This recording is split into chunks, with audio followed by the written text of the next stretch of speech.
Buenos días a todos, todas. Bienvenidos también a aquellos que están a través de internet, que nos están viendo, nos están escuchando. Damos toda la gloria a Dios por esta oportunidad. Vamos a volver a leer este versículo 16 y 17 también. Lo voy a leer yo. Dice, respondió Ruth: no me ruegues que te deje y me aparte de ti, porque a donde quiera que tú fueres iré yo, y donde quiera que vivieres viviré. Tu pueblo será mi pueblo y tu Dios será mi Dios. Donde tú murieres moriré yo y allí seré sepultada. Así me haga Jehová, y aún mañana, que solo la muerte hará separación entre nosotras dos. Y viendo Noemí que estaba tan resuelta a ir con ella, no dijo más. Estas son las palabras de una mujer que tuvo la determinación total y absoluta de seguir con su suegra. Si nosotros pensamos en el libro de Ruth, es un libro que pasa muy inadvertido siempre, porque es un libro pequeñito, tiene solamente 4 capítulos, narra una historia que no es grande, no es grandiosa, no es una historia épica, pero es una historia que tiene mucho y muy importante. Nos colocamos justo, como dicen al principio del libro, en la época de los jueces, ya sabéis, después de salir de Egipto, 40 años en el desierto, Josué lidera al pueblo, van a Canaán, se abre un hueco, se establecen esas 12 tribus como 12 pequeñas naciones independientes o semi-independientes, y ahí es donde aparece Ruth, en ese tiempo donde Dios levantaba a esos jueces y esas juezas para poder liderar en momentos de dificultad, de apostasía, etc. Y en ese tiempo es en el que está Noemí. Y digo Noemí porque, aunque el libro se llama Ruth, me parece que la protagonista de la historia también es Noemí. ¿Por qué digo esto? Noemí fue una persona que sufrió bastante. ¿Os podéis imaginar lo que sufrió? Estaba en un momento casada con su esposo, tenía 2 hijos, esos 2 hijos se casaron con 2 nueras. No lo hicieron en Israel o en Judá, lo tuvieron que hacer en Moab, porque había hambre, había dificultades, tuvieron que irse al país vecino. Se casaron con 2 mujeres de allá, tenían su familia, lo tenían todo, estaba su esposo, 2 hijos que iban a cuidarles después cuando él no estuviera. ¿Pero qué ocurre? Muere el esposo, el patriarca de la familia. Bueno, no pasa nada, tenemos aún 2 hijos, nos van a cuidar esos 2 hijos, van a liderar la familia. Es una pena, pero aún tenemos esperanza. Los 2 hijos mueren. Y se queda ella sola con sus 2 nueras. ¿Qué es lo que dicen ellas? Vamos a estar contigo, suegra. Nos quedamos contigo. Al final insistió Noemí, iros. Una de ellas le hizo caso, volvió a Moab, pero Ruth se quedó. Y ahí están las palabras que hemos leído. Me da igual. La única forma en la que yo me voy a separar de ti es a través de la muerte.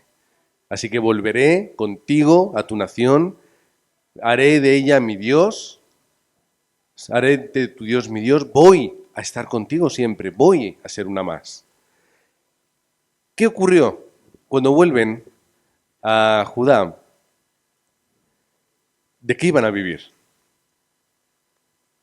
Ella tomó la decisión, Ruth, más joven, más inteligente en ese sentido, dije, mira, voy a ir detrás de los que van recogiendo las espigas y voy a pedirles que las que se le caigan yo las pueda recoger, porque son espigas que no van luego ellos a volver otra vez a recoger.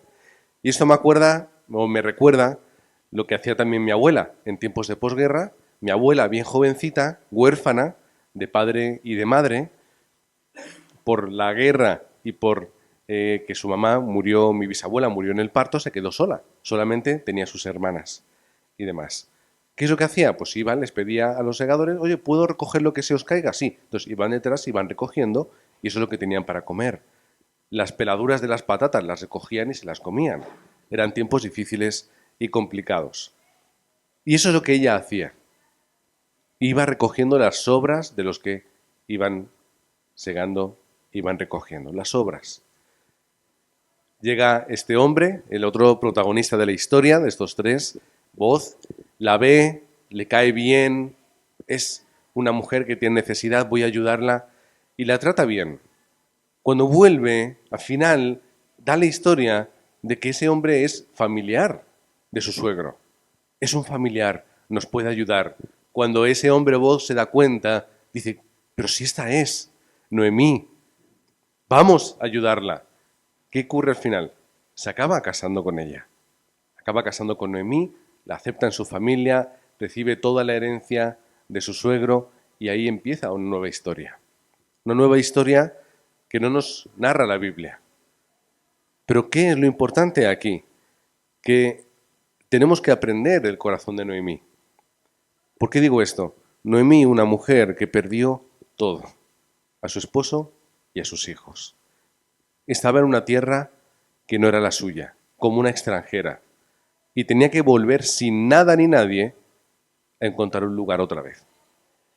Ella podía haber pensado que Dios era malo, porque no cuidó a su esposo y a sus hijos, que Dios era un Dios vengativo por algo que ella hubiese podido hacer, que era un Dios castigador por algún motivo. Ella podía estar en un momento sin esperanza, Noemí, porque todos yo creo que estaríamos parecido. Se muere toda mi familia, me quedo yo sola, ya en una edad adulta, ¿qué hago ahora?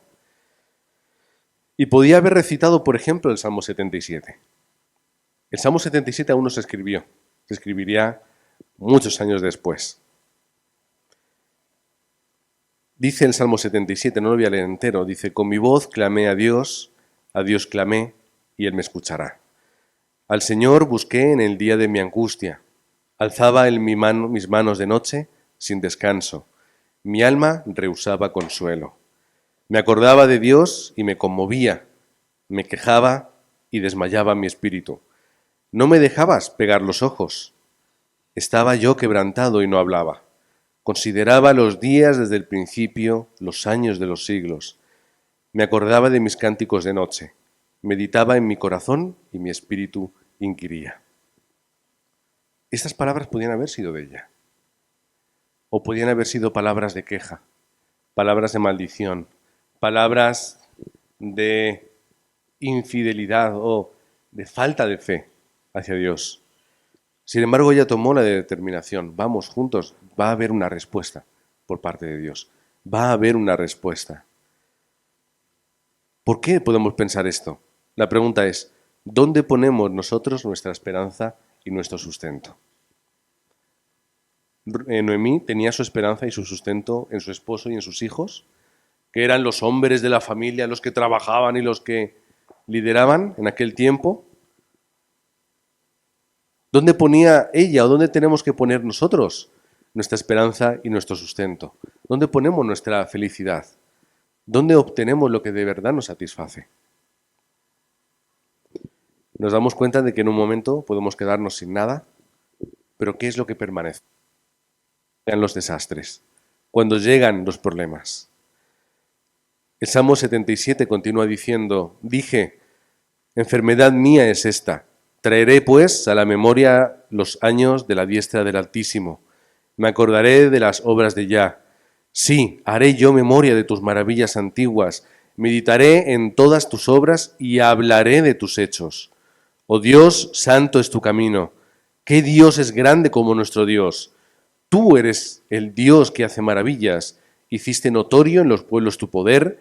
Con tu brazo redimiste a tu pueblo y a los hijos de Jacob y de José.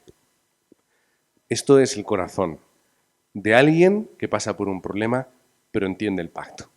Sabe que al final su esperanza está solamente en Dios. Y sabe que la fidelidad de Dios es para siempre. Por eso Noemí puede volver a su lugar sola, sin esposo, sin hijos, sin economía, sin nada, y obtener respuesta. Este es el corazón, porque ella había apartado su vida para Dios. Tenía un marido, tenía 2 hijos, tenía seguridad, tenía una familia, tenía cuidado, tenía futuro y se quedó sin nada. Solamente se quedó con una nuera, extranjera, moabita. ¿Y para qué? ¿De qué? ¿Cuál es la respuesta a todo esto? Podría llegar a pensar.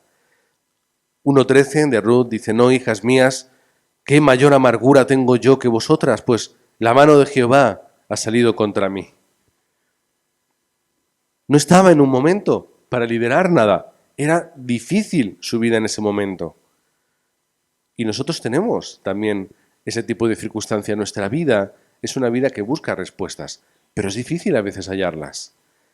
Buscamos ganar cosas, que nuestros proyectos funcionen bien, que nuestra vida sea cómoda, relajada, pueda tener los mayores lujos posibles. Pero al final, ¿qué es lo bueno? ¿Qué es lo malo? ¿Qué es lo justo? ¿Qué es lo injusto? ¿Qué es lo que necesito? ¿Qué es lo que no necesito?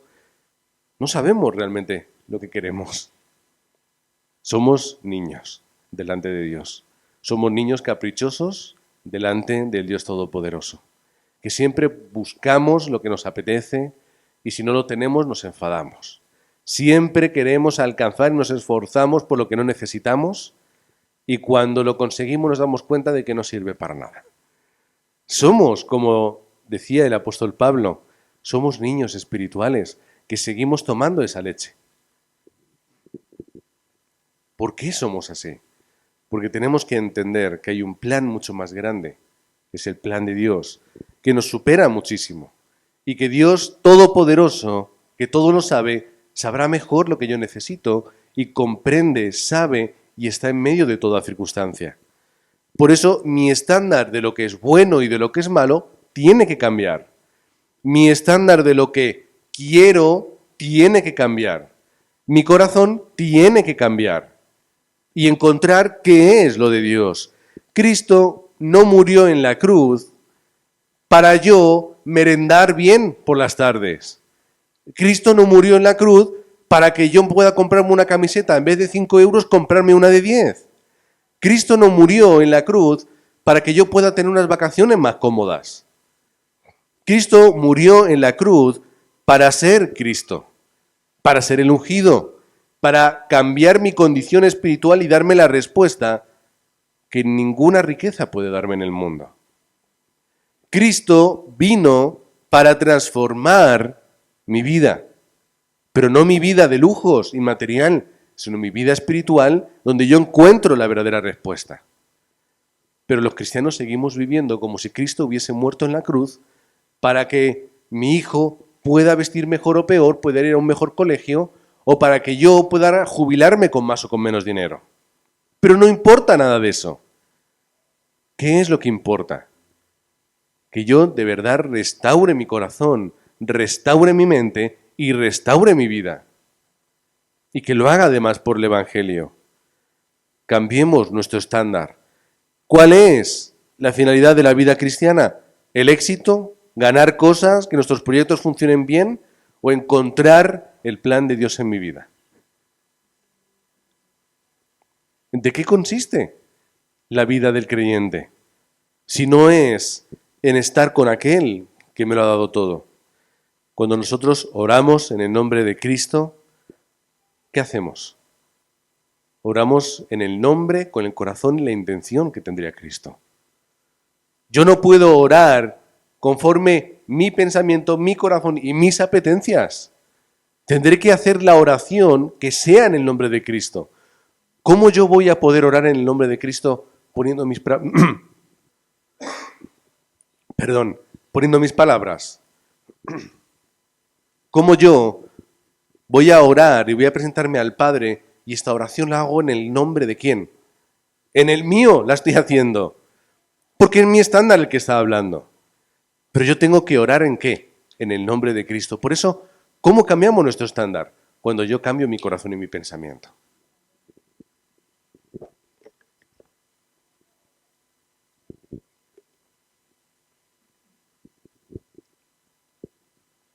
Queremos demostrar muchas cosas, qué es lo que somos, cómo lo hacemos, lo que conseguimos, pero eso no le importa a nadie. Eso no importa. Y nos encanta. ¿No? Cuando alguien, por ejemplo, esto sucede mucho, y no es malo, es natural. Recuerdo una vez a alguien hablando con mi padre, pues mira, me he comprado este coche, no sé qué, no sé cuántos, y era un coche, y luego también creo que fue otra cosa, le dijo, mira, esto te vendría a ti genial y estupendo, porque mira esto y lo otro, no sé qué, no sé cuántos, por aquí, por allá. Y oye, pues a ver, y mi padre dice, pues si ya sabes que no tengo un duro, ¿cómo voy a poder comprar esto y comprar lo otro? Nos encanta enseñar lo que tenemos y lo que conseguimos. Nos encanta mostrarlo a los demás.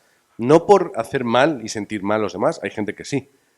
Pero no digo, no voy con en ese punto. Pero nos encanta mostrar lo que somos y lo que hemos alcanzado. Pero que eso no tiene ningún tipo de valor. A veces, si alguien cercano a mí me dice, mira, yo que sé, tengo esto y lo otro, pues me alegro, me puedo llegar a alegrar, pero realmente, ¿qué pasa? A mí no me importa. Llega a alguien, o yo que sé, una persona cercana a mí, un familiar, un primo, y dice, mira, me he comprado una mansión, mira qué mansión tengo. De estas que dan mucha envidia, sí, una mansión gigantesca.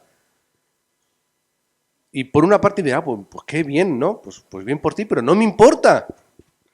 ¿Por qué no me importa? ¿A mí de qué me sirve que tú tengas una mansión? ¿A Dios de qué le importa que tú tengas una mansión? Ahora, viene esa misma persona y me dice, mira, he comprado esta mansión y la voy a convertir en un centro de remanentes. Y voy a construir aquí una iglesia. Y vamos a hacer aquí entrenamientos. Y vamos a hacer lo otro. Entonces sí tiene valor para mí. Porque no es algo que tú has conseguido para ti. Es algo que Dios te ha dado para la evangelización del mundo. Lo que yo consiga, lo que yo sea, lo que yo alcance, no importa si no es para la evangelización. ¿De qué sirve si no es para la gloria de Dios, si no es para Cristo? Jesús nunca hablaba de lo que era material. A Jesús le importaba lo que era espiritual. Mateo 6:33. No busquéis lo que es material. Buscad primeramente el qué. El reino de Dios y su justicia. Porque lo demás lo vais a recibir añadido. Centraos en lo que es correcto. Mateo 6:24. Un poquito antes. No se puede amar a Dios y a quién. Y al dinero. O, como dice ahí, a Mamón, que tiene que ver con un Dios y una historia. ¿Pero qué se está refiriendo? A las riquezas. No puedes amar a las dos cosas. Elige a la que amas. Lucas 12:15. Guardaos de la avaricia, porque la vida del hombre no consiste en la abundancia de los bienes que posee. ¿En qué entonces vamos a dedicar nuestra vida? En lo que es eterno. Lucas 12:33 al 34, un poquito después, habla, en vez de cosechar tesoros que se roban y se corrompen, y lo dice así, bolsas, es decir, en contraposición, lo que tenemos que hacer que es esas bolsas que no se envejezcan y tesoros en los cielos que no se agoten, que es lo espiritual. Un tesoro que no se agota, una bolsa, nosotros, que jamás envejezca. ¿Por qué Jesús invierte tanto tiempo en hablar de lo que es espiritual y el ser humano invierte tanto tiempo en lo que es material? ¿Por qué vivimos al revés siempre? Noemí no tenía nada. Volviendo al texto. Noemí no tenía nada. No tenía nadie, solamente a Ruth. No vamos a menospreciarla, pero en aquel tiempo no tenían nada. Solamente tenían una cosa, que era su Dios. Solo tenían a Dios. Pero eso es suficiente. Yo no tengo nada, no tengo gran cosa en mi vida. Si ahora mismo yo muriese, a mis hijos les dejo casi nada. Ay, pastor, pero tú estás en una casa que tiene el banco, que no es mía. Es decir, les dejo una deuda. Además, no les dejo nada. Solamente les dejo el pacto de Dios. Y eso es suficiente. No es que sea suficiente, es que eso lo es todo. Es que tener a Cristo no es mucho, es todo. Es todo lo que yo puedo desear. Por eso a mí no me da pena Noemí, porque lo tenía todo. No me da pena Ruth, porque lo tenía todo. Y como tenían la fe correcta y Dios estaba con ellos y es fiel, las guió, las guardó y las protegió, como hemos hablado, para hallar la respuesta. Es la confesión correcta que tenemos que tener. La confesión de Ruth. ¿Cuál es? Tu Dios va a ser mi Dios. Él es el Dios verdadero. Mi vida va a ser esta a partir de ahora. Una vida que sí, cambiaré de país, pero voy a cambiar también de fe. Y esa es la respuesta para ellas. ¿Cuál es el problema? Que Satanás no quiere que hagas eso. Satanás no quiere que tengas la confesión correcta. Quiere que nos perdamos las grandes bendiciones que Dios tiene para nosotros. ¿Cómo? Que estemos viviendo una vida fuera del Evangelio. Porque es más interesante, es más entretenida, porque parece que da más dinero, porque parece que estar dentro del Evangelio es trabajoso y cansado, pero es la mentira de Satanás. Es que no esperemos solamente en Dios, sino que esperemos también a los demás, que esperemos de la economía, que esperemos otras cosas para poder satisfacernos. Es que Satanás quiere que nosotros disfrutemos de otras tantas cosas. Los deseos, las concupiscencias, todo esto es lo que Satanás quiere, para que no entendamos que solo el pacto es suficiente. Queremos salir y hacer conforme nuestro estándar, pero eso es el error, porque al final nuestra vida será un fracaso, de una forma u otra. Y es lo que Satanás quiere, que vivamos una vida conforme a nuestro estándar, y que no vivamos una vida confiando solamente en Dios por y para Él. El hijo pródigo, Lucas 15, ¿cuál fue la gran respuesta de él?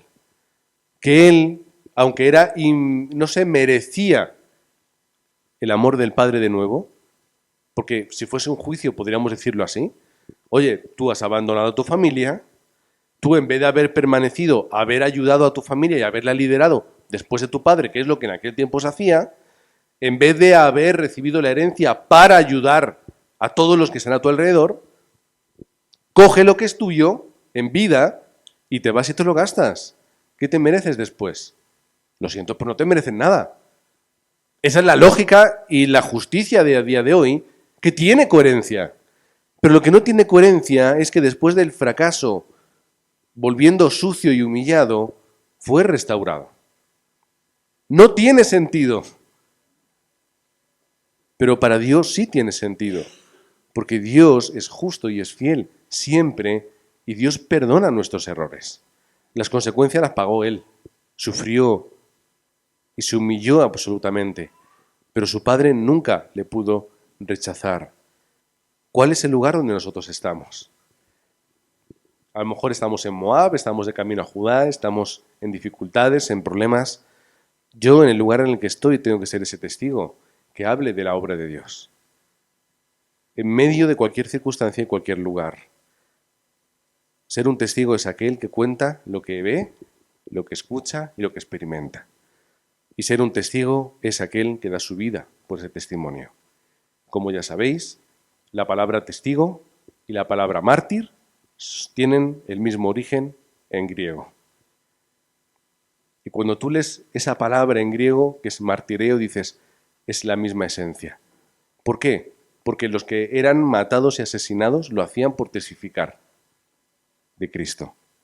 Los testigos, los primeros cristianos, morían por testificar, pero esa es la fe que en medio del problema testifica, en medio de la dificultad demuestra, como Juan y Pedro ante el Sanedrín. El mismo Pedro que primero niega, días después, delante de los principales y de los que tenían el poder para incluso intentar matarle otra vez, no voy a retractarme, voy a continuar predicando el nombre de Cristo. Es Esteban ante los principales y ante el pueblo, hablando de Cristo, hablando del Mesías, sabiendo que eso le iba a costar la vida. Porque si decía ciertas cosas, las piedras iban a volar hacia él. Y él las dijo. No le importó. Es Felipe ante aquellos que no nos quieren, como los samaritanos. ¿Por qué Felipe tiene que ir a Samaria cuando hay repudia, hay asco, hay odio hacia los judíos? Pero los que no me quieren también necesitan escuchar a Cristo. Es también estar ante los que conocen nuestro pasado, los que conocen lo que éramos. Como por ejemplo aquella mujer samaritana que cuando escucha, ve y reconoce a Jesús como el Mesías, va a predicarle a todo el mundo, aunque todo el mundo sabía lo que era ella. Es ese Pablo que fue a predicar el nombre de Cristo delante de todos aquellos que sabían que el nombre que estaba predicado él lo estaba persiguiendo, estaba encarcelando y matando a cristianos. La gente conoce mi pasado, pero van a comprender cuál es mi presente. Es estar también y testificar ante los que te oprimen, como por ejemplo Gallo y Pedro. ¿Por qué Pedro tiene que ir a casa de un centurión romano que eran los que oprimían al pueblo? Pedro preferiría matarle, no estar con él en su casa y predicándole el Evangelio, porque era un odio absoluto. Pero Pedro obedece, va a casa del centurión, predica el Evangelio, hay una respuesta y cambia su corazón. Es testificar ante ellos que incluso nos pueden llegar a intentar matar. Como Pedro hizo en Listra. Me han intentado matar, yo vuelvo a entrar, levanto discípulos, porque voy a ganar este campo. Este campo se va a levantar para el Evangelio. No lo voy a abandonar, no me voy a ir, no lo voy a repudiar. Se va a salvar, ¿cómo? A través de los discípulos. Así que voy otra vez a entrar. Es testificar ante el César, como hizo Pablo en Roma. Como Dios le dijo, me es necesario que vayas a Roma y testifiques ante el César. Tenemos que testificar aquel nombre que nos ha dado todo lo que tenemos, a pesar de que las circunstancias no sean cómodas y no nos apetezcan. Esa es nuestra respuesta. Y poder llegar a decir, tú eres el Cristo, el Hijo del Dios viviente. Romanos 8:26 dice la palabra, y de igual manera el Espíritu nos ayuda en nuestra debilidad. Pues, ¿qué hemos de pedir como conviene? Pues no lo sabemos. Pero el Espíritu mismo intercede por nosotros con gemidos indecibles. Mas el que escudriña los corazones sabe cuál es la intención del Espíritu, porque conforme a la voluntad de Dios intercede por los santos. Y termina diciendo, y sabemos que a los que aman a Dios, todas cosas les ayudan a bien. Esto es, a los que conforme su propósito son llamados. Así que, hermanos, como nosotros amamos a Dios y hemos sido llamados con un propósito, todas cosas que ocurren, Dios las acaba tornando en bendición y en respuesta. Vivamos esa vida de hijos de Dios, donde podemos hacer culto, donde podemos testificar en nuestro campo y podemos dar nuestra vida para Él. Vamos a acabar dando una pequeña idea, y es que es curioso como Noemí y Ruth tenían una familia disfuncional. Esto es lo que a día de hoy se diría, ¿no? Es decir, una familia donde ha muerto la mitad de las personas y en aquel tiempo solamente 2 mujeres la lideran, es una familia que es disfuncional. Es una familia a medias, una familia rota, es una familia imperfecta, una familia destinada a la pobreza. Pero era una familia que Dios utilizó para bendición. Es una familia que Dios utilizó para dar respuesta a mucha gente. Ruth 4, 11 y 12. Una mujer viuda, mayor, una mujer joven extranjera, solas, reciben esta respuesta. Ruth capítulo 4, versículo 11 y 12. Los jefes y todos los que estaban en la puerta respondieron, que el Señor haga que la mujer que va a formar parte de tu hogar sea como Raquel y Lea, quienes juntas edificaron el pueblo de Israel. Que seas un hombre ilustre en Efrata y que adquieras renombre en Belén. Que por medio de esta joven el Señor te conceda una descendencia tal que tu familia sea como la de Fares, el hijo que Tamar dio a Judá. Son bendiciones gigantes, ¿no? Descendencia, constructores del pueblo. ¡Qué gran bendición! Más tarde, en Ruth capítulo 4, versículos del 14 en adelante, las mujeres, después de que Ruth tuviese un bebé, su primer hijo, el remanente, decían las mujeres a Noemí, alabado sea el Señor, que no te ha dejado hoy sin un redentor, que llegue a tener renombre en Israel. Este niño renovará tu vida y te sustentará en la vejez, porque lo ha dado a luz tu nuera, que te ama y es para ti mejor que 7 hijos.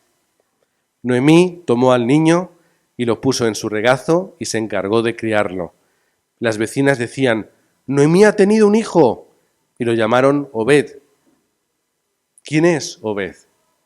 ¿Cuál es la respuesta de una familia disfuncional?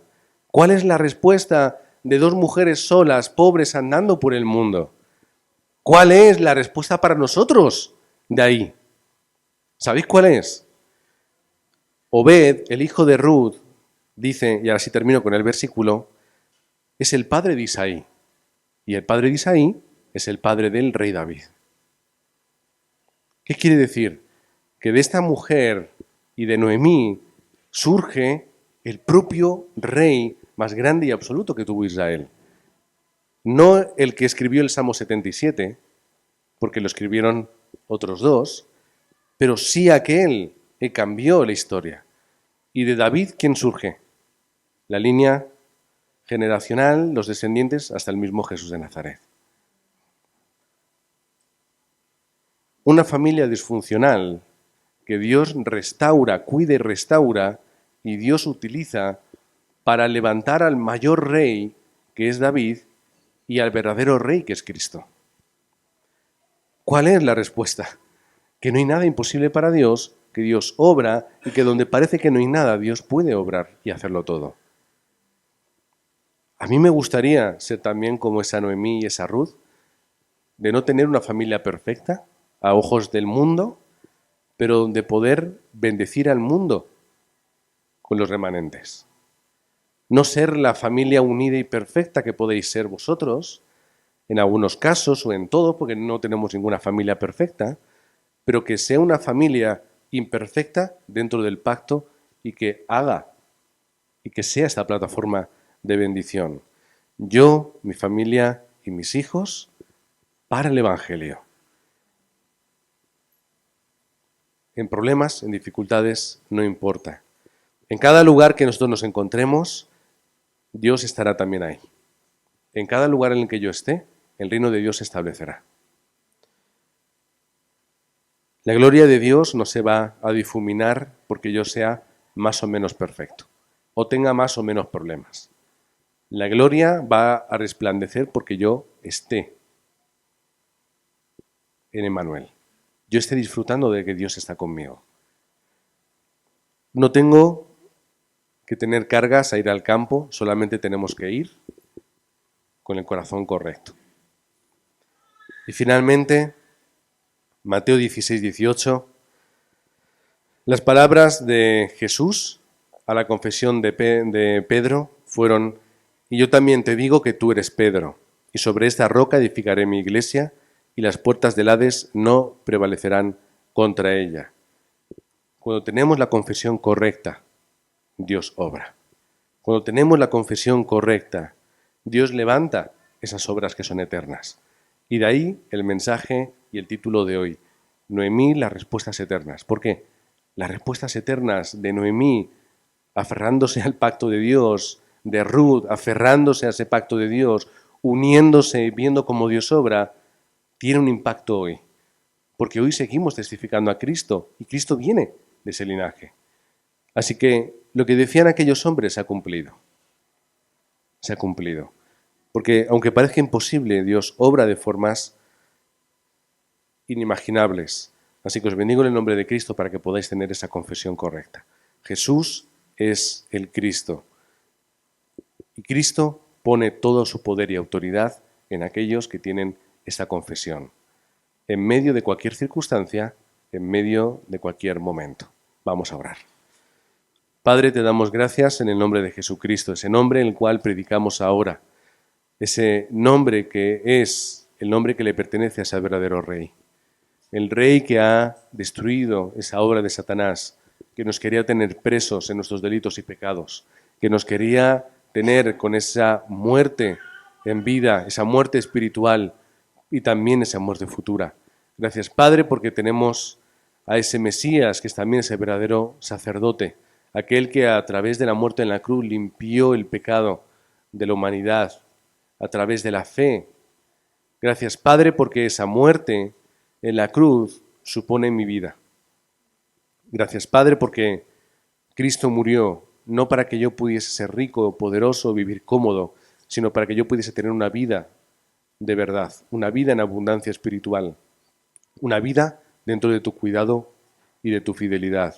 Y gracias, Padre, porque podemos seguir confesando que Jesús es el Cristo, es el verdadero profeta que nos lleva hacia ti, que nos ha llevado hacia tus pies, aunque nosotros no fuésemos merecedores de estar, que nos llevará una vez para estar contigo a tu diestra de una forma absoluta y eterna, aunque nosotros no seamos limpios, puros, como tú te mereces. Pero esa sangre de Cristo nos ha limpiado. Venimos a testificar hoy también, Padre, que en medio del problema y de la dificultad y del desastre, tú estás con nosotros, tú eres fiel, tú obras y acabarás tornando para bendición. Que las familias de la Iglesia de Aposento Alto se levanten con este pacto.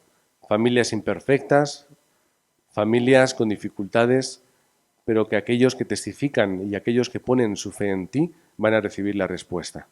Oramos también por los remanentes, que aunque puedan parecer simplemente niños, Señor, tú vas a hacer grandes cosas en ellos. Y al igual que aquellos hombres testificaron con ese corazón y aquellas mujeres también dieron su esperanza y su corazón en ese niño, nosotros también hablamos de esos remanentes que se van a levantar como aquellos que van a salvar el mundo, aquellos que van a dar luz en medio de la oscuridad, aquellos que van a testificar de aquí hasta el último de la tierra que Jesús es el Cristo. Oramos en el nombre del Señor Jesucristo. Amén y amén.